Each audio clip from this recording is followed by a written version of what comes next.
जादुई तोता। चंदनपुर नाम का एक गांव था। उस गांव में सुमन नाम की महिला रहती थी। उसका एक छोटा बेटा था। बेटे का नाम राजू था। उसके पति का किसी बीमारी के कारण निधन हुआ था। उसका और उसके बेटे का हर दिन का गुजारा बहुत मुश्किल से होता था। जब तक उसके पति जिंदा थे वो काम पे जाया करते थे और सुमन घर के सारे काम किया करती थी। लेकिन उनके गुजर जाने के बाद उनका सब कुछ बदल गया। गांव का छोटा मोटा काम करके सुमन अपना गुजारा करती थी। एक दिन सुमन अपने घर के बाहर खड़ी थी, तब पता नहीं कहां से एक हरा तोता उड़ के आया।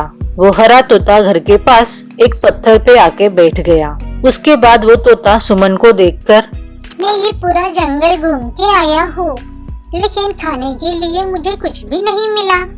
क्या आप खाने के लिए मुझे कुछ दे सकते हो? उसने सुमन से पूछा। वो सुनकर सुमन घर के अंदर चली गई और तोते को खाने के लिए एक छोटा सा केला दिया।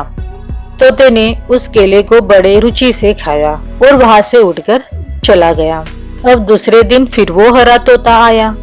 उसने फिर से खाने की मांग की। सुमन ने उसे फिर खाने को दिया। खाने के बाद फिर तोता वहाँ से उड़ चला। ऐसे ही हर दिन खाने के लिए तोता वही आता और सुमन उसे केला देती।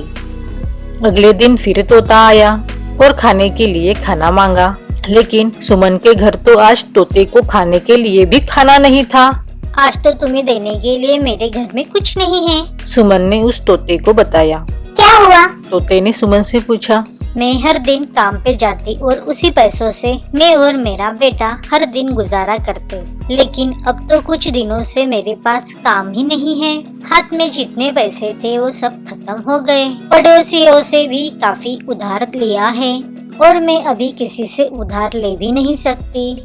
आज के बाद दूसरी नौकरी मिलने तक हमें भूखे पेट ही गुजारा करना होगा। अभी मैं तुम्हें खाने के लिए क्या दूं? सुमन बड़ी उदास होकर तोते से बोली। तुम झूठ बोलती हो, तुम्हारे घर बहुत पैसे हैं। तोते ने मंजू से बोला। इतने दिन तुम यहाँ पे आते तो मैं खाने को देती और तुम खा लेते थे। अब मैं तुमसे कह रही हूँ तो तुम उसका विश्वास ही नहीं कर रहे हो। भलाई का तो जमाना ही नहीं रहा है। नाराज होकर सुमन ने तोते से कहा, तुम झूठ बोल रही हो, तुम्हारे घर में पैसे हैं। तोते ने फिर से वही दोहराया। कह रही हूँ ना पैसे नहीं है तो तुम ही जाके ले आओ। सुमन ने गुस्से से तोते को बोला। तुम गुस्सा क्यों हो रही हो? मेरे साथ आओ ना। तोते ने सुमन से कहा और तोता घर के अंदर उड़ के चला गया। उसके पीछे पीछे सुमन घर के अंदर गई। तोता अंदर उड़ के गया और एक कोने पे जाके बैठ गया। यहाँ खुदाई करो, यहाँ खुदाई करो।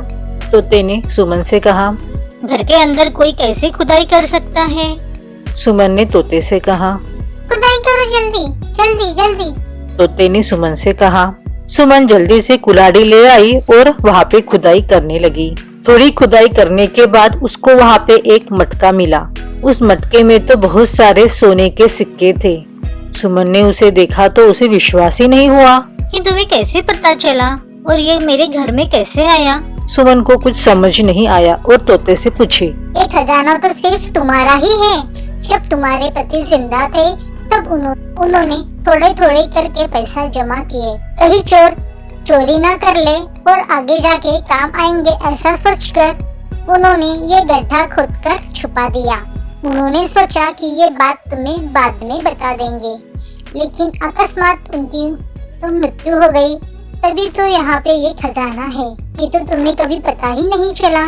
जब वो जिंदा थे तब ये बोलते कि यहाँ पे खजाना गड़ा हुआ है तो तुम्हें इतनी मुश्किल झेलनी नहीं पड़ती। सुमन को लगा जो तोता उसे ढूंढते हुए आया है वो एक साधारण तोता नहीं है, वो तो एक जादुई तोता है। मैं जा रहा हूँ, बोलते हुए तोता वहाँ से उड़कर चला गया।